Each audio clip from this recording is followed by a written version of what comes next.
Hello everyone, this is Leah Whitehorse, and in this recording I'm going to be exploring the astrology of 2025. So we have another huge year. Obviously this year 2024 has really made an impression with Pluto finally moving into Aquarius. But now as we go into 2025, we are having more and more momentum building up as we go through these very big energetic changes as lots of planets move into different signs. So we're going to have 5 major ingresses next year in 2025. So one of those is the nodes. So they're not planets, but they are points in space and they're very important. So the nodes are changing signs. Jupiter, Saturn, Uranus, and Neptune are all changing signs as well. We are going to be having major aspects between the social and transpersonal planets. As we come into the year, we've got the remains of Mars retrograde. There's going to be a Venus retrograde. We'll have the standard 3 Mercury retrogrades. And of course, we will have eclipse seasons as well. But these huge ingresses, that's where our major focus is going to be. In this video, I am going to just go through the year and touch upon each of these important movements that are happening so that you do have a good overview for the year ahead. And then month by month here on YouTube, I will go through these aspects again in more depth. And if you want to go even deeper, I have a weekly forecast that is over on my Substack, and also it's available for my patrons as well. So there's lots of different ways to access the material. But if we just start here and just get this sense of where are we going in 2025. Now, the funny thing is, when I was doing all of this, I realized that there was something that kept drawing my attention. So apart from the fact that we're going to have all these major ingresses, we're also going to have the 29th degree of Pisces highly activated. This degree, 29 Pisces, will be occupied by a planet or the moon for 160 days out of the year, out of 365. That's a pretty significant number that we're constantly being drawn back to this very final degree. And it interests me because as Neptune and Saturn are changing signs, both of them are going into Aries. I will talk more about it as we move through this recording. But as both of them are going into Aries, they are going to, of course, land on that 0 degrees of Aries. So this is huge because this is the very end of the zodiac, 29 Pisces, and the very beginning of the zodiac, 0 Aries. So huge beginnings, huge endings. That's what I feel is a characteristic of this year ahead. Now, whilst I was pondering all of this 29 degrees Pisces, 0 Aries, a phrase popped into my head in a way that it does when I'm receiving messages from spirit. So it very much felt like a message directly dropped into my brain. And the words were spooky action at a distance. So I had to look this up. I obviously have read that phrase before and I had some sense of what it was about. But it's something I haven't heard for a long time, and I certainly don't really think about it because it relates to quantum physics. And, you know, I'm not your physics girl. I got a really bad grade for physics at school. I'm really great at maths, rubbish at physics. And so this whole concept had bypassed me. I'd heard the phrase, thought it was interesting, tried to understand it, and then sort of put it to one side. So this phrase came back to me and I thought, gosh, that's such a really good description of these degrees. You know, Pisces is sort of related to the invisible worlds and the unseen, the things that are spooky. I know spooky is also Scorpio, but it's still the unseen, it's still the invisible worlds. And then action is very much connected to Aries as well. So I thought, let's go with it. Let's see what this is about. And so we're talking about quantum entanglement. And that's when it sort of really landed with me that maybe that is a very pertinent piece of information to think about here, because what I had just read was about Google and how they have recently released a new chip called Willow that has the capability of processing material that would take a normal computer not just hundreds of years to process, but possibly till the end of time to process. And this chip could process something like that in sort of 5 minutes, or something crazy that is just, we cannot understand yet what this is going to mean for us in the future.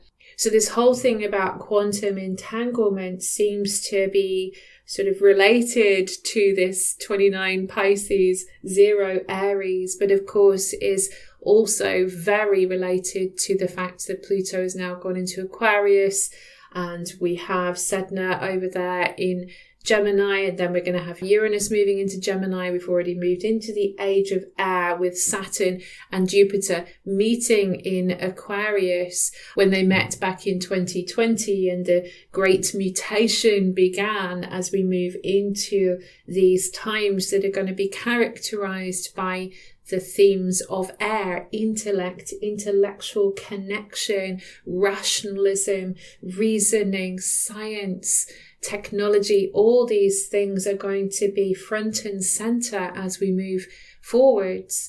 So it feels like this is really important. It's interesting to me that Google's quantum chip is called Willow, because willow is a water tree.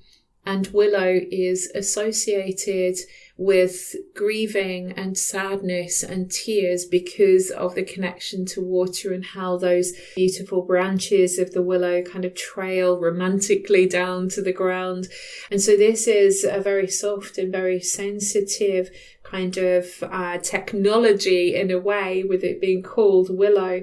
But it interests me because it can be bent to any task, like willow can be used to make pots and things that are actually very useful. So the chip itself could be really useful, or it could bring us a lot of sorrow. So I like to play with this symbolism. I'm actually thinking, if anybody watched Buffy the Vampire Slayer, you're probably thinking about Willow from that show, the character Willow, who was an amazing witch, but she went dark side and became the big bad. But eventually she learned how to control her powers and use them for good.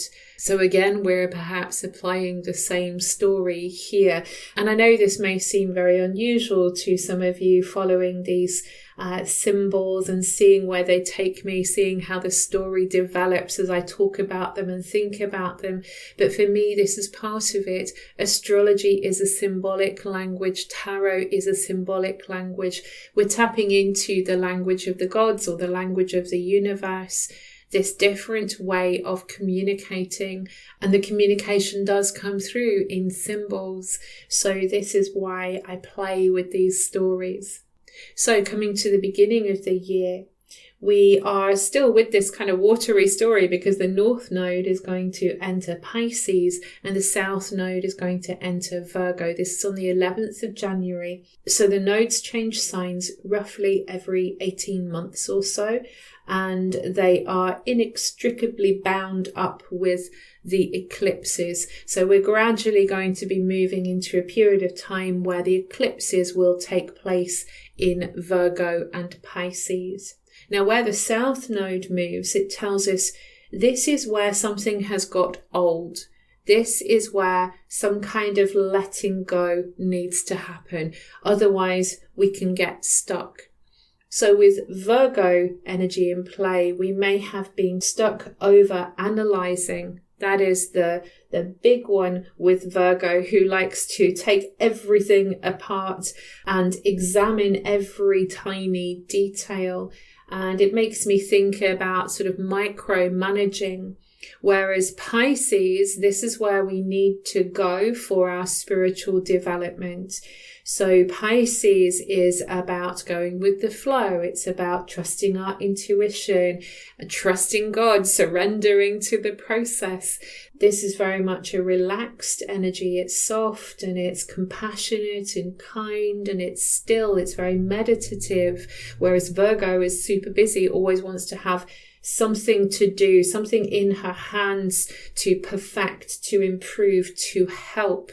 But sometimes there's nothing more that we can do. So we have to let go and let God, as the phrase goes. So this is a significant shift. Have a look in your own natal chart to explore where your Pisces house is, because the North Node moving there is saying, in this place, in this part of your life, right now, for your development, you need to develop these Pisces qualities, which are also, by the way, very imaginative. So using your imagination, particularly if you're trying to solve a problem. So the nodes change signs. That means that the nodes, because they move backwards, they're going to be on these anaretic degrees. So between the 11th and the 25th of January, we will have 29 Pisces and 29 Virgo occupied by the node. So maybe we're feeling a sense of urgency from that. The next significant movement is that Mars will station direct in Cancer. This is on the 24th of February. So the whole year has started off quite sleepy and slow, with the nodes moving into Pisces and Mars still in retrograde motion. But we start to get a turnaround. So we're starting to feel as though now there is something to do. We are able to set new goals. We now know what we want after the retrograde period forced some reevaluation. However, there is going to be a continuing reevaluation, because when we get to March, there's going to be a Venus retrograde in Aries, and we're also going to have a Mercury retrograde in Aries. Venus and Mercury will go back into Pisces as well. So again, we have that story that I was talking about, the echo of this 29 Pisces and 0 Aries. These retrogrades of Mercury and Venus taking us across March and half of April are going to emphasize this as well by passing over this 0 degrees of Aries, 29 Pisces 3 times, backwards and forwards, also bumping into Neptune as well. So we have a lot of reassessment to do about our identity. This is Aries energy. What we identify with, how we are using our energy, what we are angry about, what we're fired up about. We're thinking about these things. We're trying to figure out what's most important when it comes to these themes of Aries. What am I fighting for? Whose rights am I campaigning for? With Mercury in Aries, it's like speaking up for other people.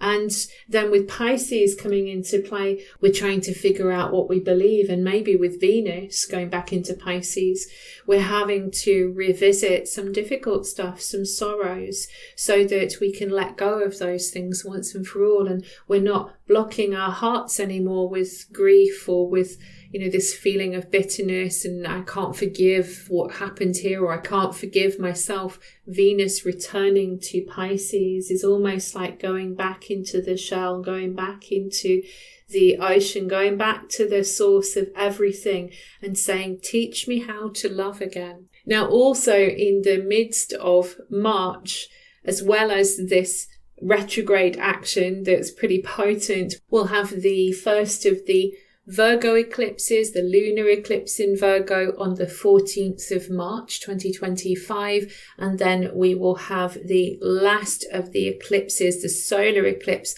in Aries on the 29th of March 2025. So with the lunar eclipse in Virgo, this is going to be an important ending or decision or a critical point that is focused on Virgo issues, Virgo themes. So how we can be of service, our health, how we can improve things, how can we serve, details. So these are going to be uppermost as we come to this lunar eclipse in Virgo. And then the solar eclipse in Aries is a very important new start of some kind that is connected with a goal, with a passion. This is Aries, or with our identity, a new challenge. We want to pioneer with Aries. Aries is very go-getting, but this is supercharged and super important because it is a solar eclipse. On the heels of that solar eclipse in Aries, we are going to have Neptune entering Aries. This is going to be on the 30th of March. Again, I will be doing much more on this transit, but let's just get a little tiny overview of what this is about. So firstly, this is just a preview. It's going to be until the 22nd of October, and then Neptune will come back into Pisces, and eventually it will go back into Aries in 2026. So this is just a preview. This is why it's important for us to pay attention to what's coming up around this time, both collectively and personally, because it will give us a hint of things to come. So where Neptune moves, it spiritualizes what it touches, and it tells us something about our ideology, what is meaningful for us. Culturally, it speaks of the sort of films that are in play, the memes that are in play, the things that we share with one another. Neptune is the god of the oceans, the waters connect us all. So this is a collective experience. Neptune going into Aries. Aries, of course, is a fire sign, and Neptune has been coming from a place which has been very, very comfortable, perhaps too comfortable, considering we've arrived at a point now as Neptune finishes its journey through Pisces.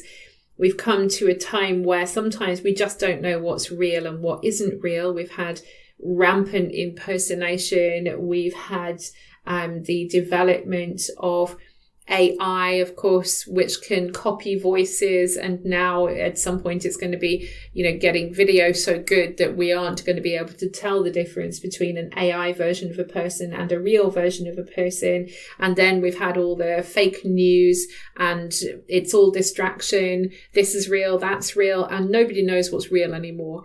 So Neptune in Pisces, I think, in shadow kind of worked a little too well. But then we have had a beautiful rise in the amount of people who practice meditation, for example, spirituality itself, the practice of spirituality, learning, people drinking this up. People needing to go back to the source, perhaps because the world out there is so distorted and people are feeling so disillusioned with modern life. They are turning within and asking these big questions. So now Neptune moves into Aries, and it's almost like, well, what are we going to do? Action, Aries. What are we going to do with this meaning that you have made of your life, Neptune? The trouble with this is that we can end up getting into ideological wars, remembering that Aries energy likes to go out and fight about things and fight its way to the top and to win. And Neptune can represent the priest and the prophet. So here we have the potential for an ideological war. Now we also have potential for taking action to make the world a peaceful place. I would like to be on that side, please. So that is the way that I would like this Neptune in Aries to play out.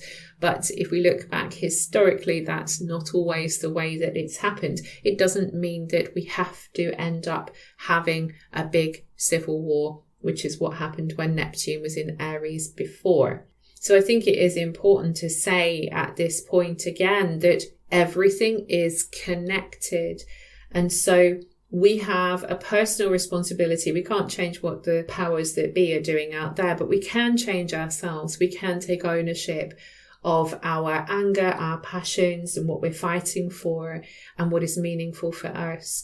And so finding that inner peace, Aries is the one. Aries is the first. So if we can focus first on ourselves and finding that sense of inner peace within ourselves, then that is something that may ripple out to connect everyone and everything. On the 4th of April, we will get some encouragement and some help from Saturn and Uranus, because these two are going to form a sextile to one another. And this is the first of 3 sextiles. There'll be another in August, and the last one will be in January 2026. So Saturn is about authority and structure and doing things slowly and doing things in a way that doesn't rock the status quo. Whereas Uranus is a very revolutionary energy and absolutely wants to turn everything upside down just to see what happens. So this is a really interesting mix because they're helping one another. So it's kind of telling us that there is a way to radically change things, Uranus, within the structure that we have, Saturn. We can do this slowly so that we don't lose the stability of Saturn. We can maybe employ the revolutionary authorities, the people who are in charge, Saturn, and choose to have people with new ideas, new opinions, new ways of doing things. And we can also, in our own lives, allow for a little experimentation so that we can learn from these new experiences. Saturn is old father time. He's very wise. So he speaks about the things that we've learned through trial and error. And Uranus is kind of saying, you're free to do this. You're free to change. You're free to alter the structure if it's not working for you. But that doesn't mean throwing it out completely, throwing the structure out completely. We can create this change slowly. So Saturn sextile Uranus is really helpful. If you want to think about it in your own chart, wherever Uranus is, that's the area of life where you need more freedom, where you need to make some radical shifts, where you need to be more independent, where you need to show your uniqueness. And so if you're struggling with that in any way, then Saturn's position, that area of life, if you focus on creating stability there and managing effectively that area of life, then that's going to give you the stability that you need to make the changes that you want with Uranus. So, moving on, the 7th of April, this is when Mercury stations direct. 13th of April, this is when Venus stations direct. So now finally we're getting that momentum and things start to feel a little more urgent, because on the 13th of May to the 25th of May, Saturn will be anaretic in Pisces, so sitting on that 29th degree. So we're feeling acutely that everything is in flux and we don't have the certainty that we would like from Saturn. And then Saturn goes into Aries on the 25th of May. This too is a preview. It's a preview until the 1st of September when Saturn returns to Pisces. And so Saturn in Aries, that's going to start to bring a Saturn-Neptune conjunction into play. Now, they're not going to be exactly conjunct until 2026. So they'll be conjunct on the 14th of February 2026. But from the 25th of May through to the 1st of September 2025, Saturn and Neptune are very tightly conjunct one another, always within sort of 0 to 1 degrees. And that is a very interesting and challenging mix of energies, because where Saturn moves, it tells us that we have work to do here. Saturn in Aries, this is my natal placement. I'm very familiar with this Saturn in Aries energy. So Saturn in Aries can speak of needing to manage our energy, our motivation, our drive, our will, It's needing to discipline ourselves. Self-discipline, certainly that's the big one that I have been learning in my life. I feel like I have done this now as I come towards my second Saturn return. But sure, in my younger years, self-discipline was absolutely absent. So Saturn in Aries is going to teach us all something about our individual responsibilities. But the conjunction with Neptune during the early part of this transit is a challenge, because it feels a little like it's saying we have to make our own meaning so that we can be accountable to ourselves. We've got to hold that meaning of it all front and center, because if we start to lose that sense of meaning, if we end up just feeling lost and dissipating our energy and just kind of going, I don't care, I don't know, I don't want to, then we're going to kind of fritter this opportunity away, and it could become quite destructive, because it can feel like erosion. Saturn is all about the structures, and Neptune dissolves everything. Neptune is the water, the ocean that is slowly eroding the cliffside and things getting washed away. I mean, this could be something that is occurring out there in the wider world. We have a lot more issues with rising sea levels. Of course, Neptune going into hot Aries could speak about the temperature of the seas rising as well. So we've got a lot of symbolism that we can play with there. But positively, Saturn and Neptune can work amazingly well together, considering Neptune is the imagination and Saturn is the one that says, hey, if you can dream it, I can build it, especially with Aries that wants to do something. So we can see that there's a positive here. There's a very positive way of using this, but I think this has to be done in a very conscious way. Otherwise, Neptune could sort of slip and slide between our thoughts and start to introduce a feeling of meaninglessness and not really knowing why we're doing what we're doing, and can I really, step into my authority, or is there any point because it's all, going down the drain anyway. We start to get into this kind of thing, but we can use it really positively. I will talk a lot more about this in other videos to come. So momentum is building, and on the 9th of June, halfway through the year, Jupiter is going to enter Cancer. So this is important because Jupiter is exalted in Cancer. In other words, it works very well in this sign. And I think we're all going to appreciate a burst of this working well energy, because Jupiter has been in Gemini for the past year, which is the sign of its detriment. It's unhappy in that sign, and things have felt quite overwhelming. And there's been a lot of talk and perhaps little action, and just this kind of feeling that everything has been a bit scattered. So Jupiter goes into Cancer, brings all those pieces back together again. And now there is this feeling, and feeling is the operative word here, that we're starting to come home to ourselves. We're coming back to what we truly need. So Cancer is a water sign, hence the emphasis on feelings. And Cancer is about our home, our family. And Jupiter speaks of how we can gain, how we can develop, where our optimism is, where our joy is, where our happiness is.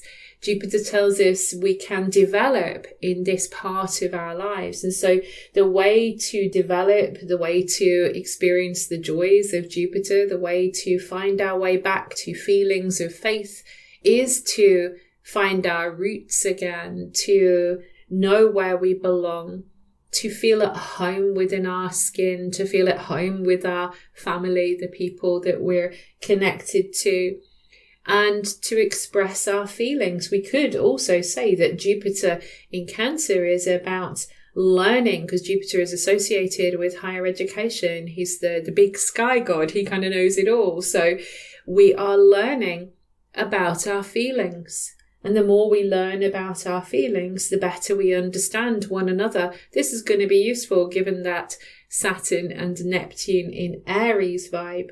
So Jupiter going into Cancer says we're going to learn a lot about our feelings over the next year and what our true needs are and what makes us feel safe and what makes us feel comfortable. And if we can act on those things, then things can get better. Jupiter makes a lot of promises and doesn't always follow through on everything, but that's because we do have to sort of do the work. And that's going to be emphasized by the fact that we're going to have the last square between Jupiter and Saturn. This is on the 15th of June. So they've already had 2 squares whilst Jupiter was in Gemini and Saturn was in Pisces. Now they've both moved signs. And so now we get some kind of story here that we're completing a project or we're completing a piece of work, a big piece of work, big being Jupiter, the work being Saturn. And now we're starting to see that this was good work, even if it was hard work. And more importantly, perhaps we're starting to feel that things are actually getting a little better. Jupiter square to Saturn, it pushed us, it has been pushing us to communicate our ideas whilst Jupiter was in Gemini, to make those healthy connections, those good connections with other people, to be open to learning. And now we're coming to this feeling that we have turned a corner. Now, just as that story is completing, there is another story sort of weaving in and out of all of this. And that's on the 13th of June, the Sun is going to square the nodes. Now, this is a sort of quick moving aspect, but it's important to note because it's often around this time when the Sun squares the nodes that things can become a little unstable out there in the world. We can get events, we can get weather events, earth events, volcanoes, earthquakes, big storms, big stuff that's going on that affects the collective. I'm pointing it out because we're also around this time, so just kind of on the heels of the Sun square to the nodes, Uranus is going to go anaretic in Taurus. This is from the 17th of June through to the 7th of July. And this degree is called the Weeping Sisters. It's associated with sorrows and difficulties. There are other interpretations as well where we can try to always make the best of the energies available, but it is a somewhat unstable degree. Something very fundamental feels critically unstable. That's the story that's coming up into my mind as I think about these energies. It could be that we are talking about tectonic plates, or it could be that we're talking more about resources, finances, banks, digital currency. Something is very unstable. And then we come to 19th of June, Jupiter's square to Neptune. So this is a big loss of some kind, or we could have a big smoke screen in play. We have also huge uncertainty with Jupiter square to Neptune. This is an aspect that is highly imaginative, but also sometimes that can work against us. I actually have this in my own chart, Jupiter square to Neptune. So I do have a wonderful imagination. That's why I write so much.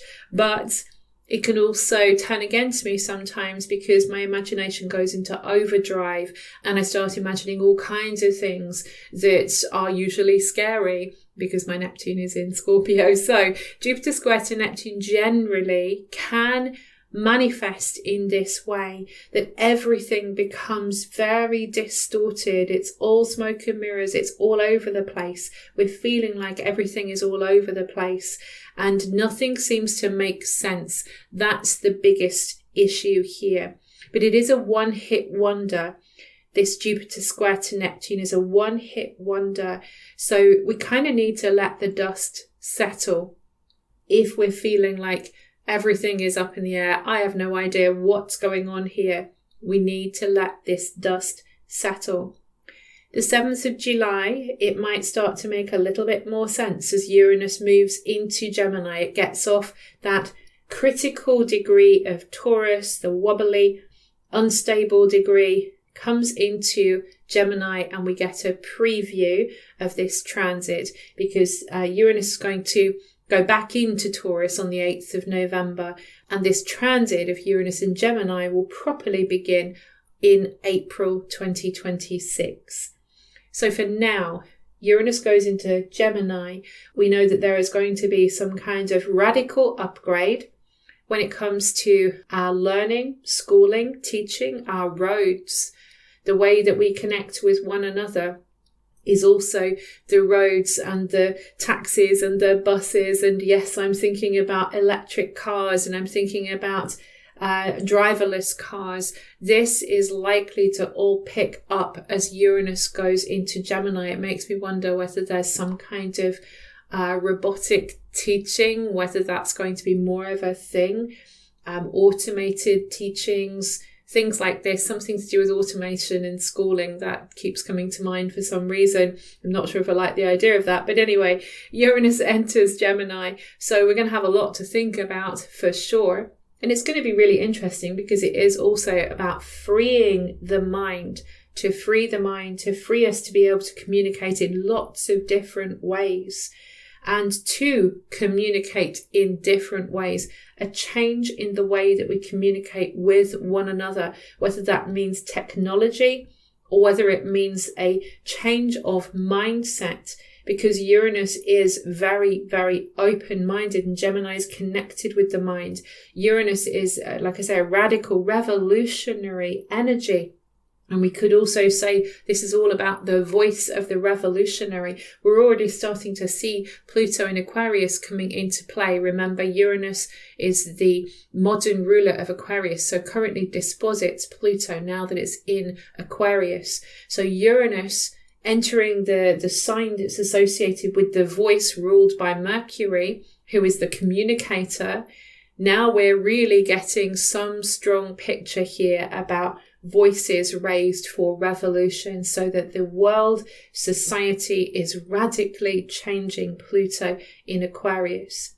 So 18th of July, Mercury says hold that thought because Mercury is going to go retrograde in Leo.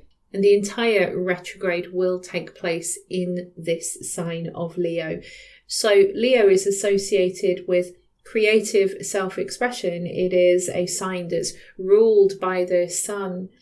And so when Mercury goes backwards through Leo, it feels like maybe we are rethinking what we're creating, or we're having to rethink what we're creating. We're having to rethink, what role am I playing? Leo is associated with drama. It's also associated with royalty. So what role, what character am I playing here in life? Do I need to flip the script? Do I need to rewrite this script, this way of thinking, so that I can be more creative and I can create the life that I want to live? So Mercury retrograde in Leo is going to bring up these questions. So that retrograde continues until the 11th of August. On the 12th of August, we will have the second of Saturn sextile to Uranus. So of course, these two have changed signs since they last had this sextile back in April. But we're still talking about making a radical upgrade of some kind, a revolutionary upgrade to our communications, to the way we're thinking and connecting with one another, Uranus in Gemini, but doing it in a way that doesn't destabilize everything that we've already created. And also with Saturn in Aries, that it doesn't limit or compromise the individual too much. Yes, Uranus in Gemini is very focused on those people connections, but we can't forget the individual. So Saturn sextile to Uranus is going to bring in some of these questions. Something else that I wanted to note with this sextile between Saturn and Uranus is that as we sort of move on from that date, 12th of August, we're going to see a lot of activity around these early degrees. So I'm just putting the chart onto the 25th of August to show you what I mean here, particularly this date. It just really stands out to me. where we're going to have Saturn and Neptune at 0 and 1 degrees of Aries. We're going to have Uranus and Saturn at 1 degrees of Gemini. We're going to have Venus at 0 degrees of Leo, the Sun at 2 degrees of Virgo, the Moon at 2 degrees of Libra, Pluto at 1 degree of Aquarius. This is a lot of beginning energy. So my feeling is that around this time, maybe we are seeing the beginnings of things to come, both in the collective and also in our own lives, particularly if these planets are activating planets or points in our own personal chart. Now, following up from Saturn sextile to Uranus, because of the closeness of Saturn and Neptune, we will also have Uranus sextile Neptune. That's going to be on the 29th of August. There's actually going to be 5 of these sextiles. That's going to take us right up until June 2027. So Uranus sextile to Neptune really suggests some kind of spiritual awakening. Remember, Uranus is the awakener. He speaks of freeing up energies. So we're freeing up spiritual energy. We might even be talking about the rights of spiritual freedoms to all people. So that's interesting. That's just kind of popped into my head, and what that means for everybody. So Uranus sextile to Neptune might bring in some collective discussion about groups, Uranus of religious people, Neptune, and how that works in society. But at the same time, we're really also being pushed towards this big spiritual awakening. So something radical perhaps is happening here that is opening us up to seeing things differently, remembering that Uranus is now in Gemini. So this is like mind blown. Something is blowing our mind, and now we are seeing things in a completely different way. It means something completely different than it did before. That's how I'm seeing Uranus sextile to Neptune.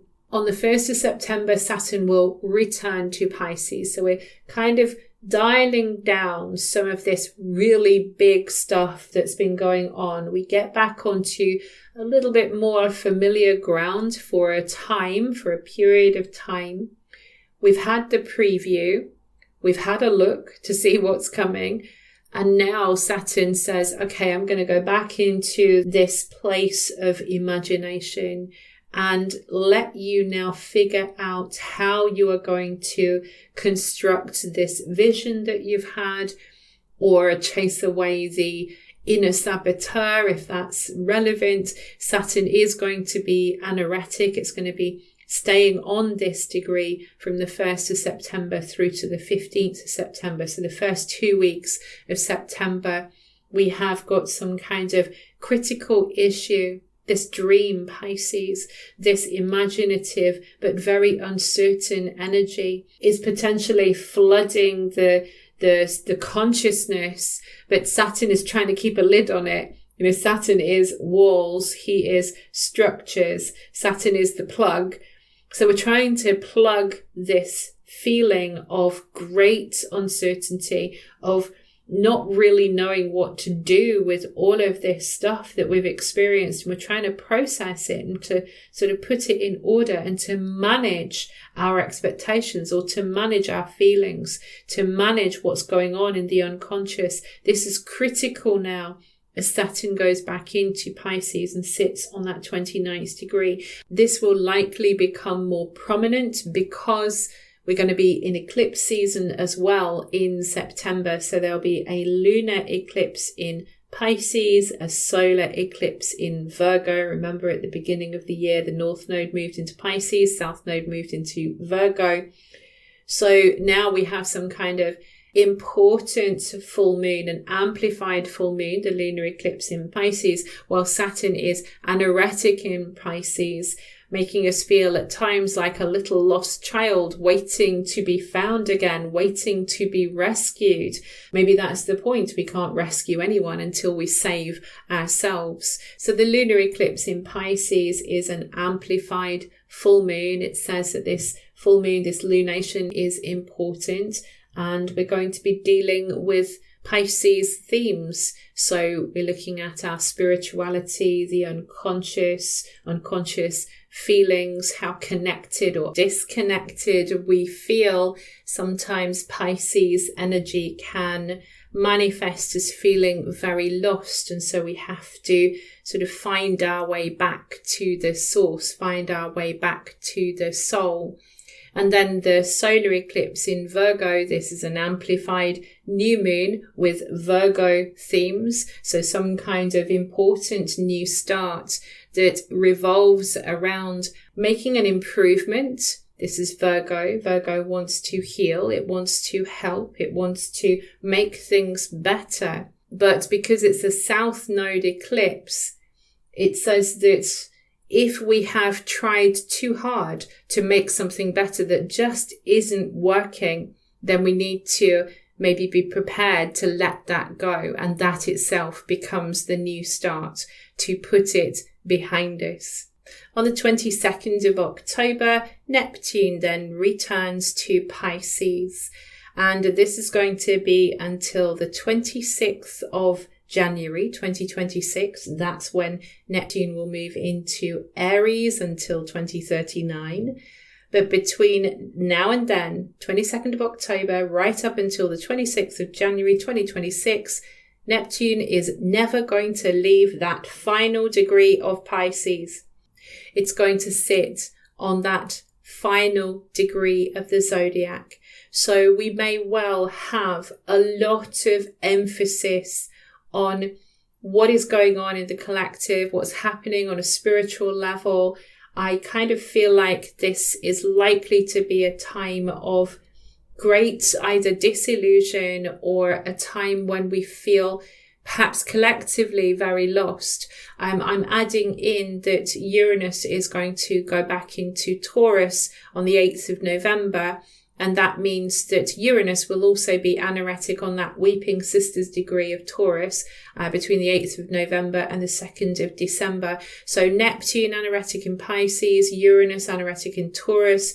There are big things going on with the waters. There's some kind of turbulence going on with the earth, or there's some kind of turbulence going on with our resources.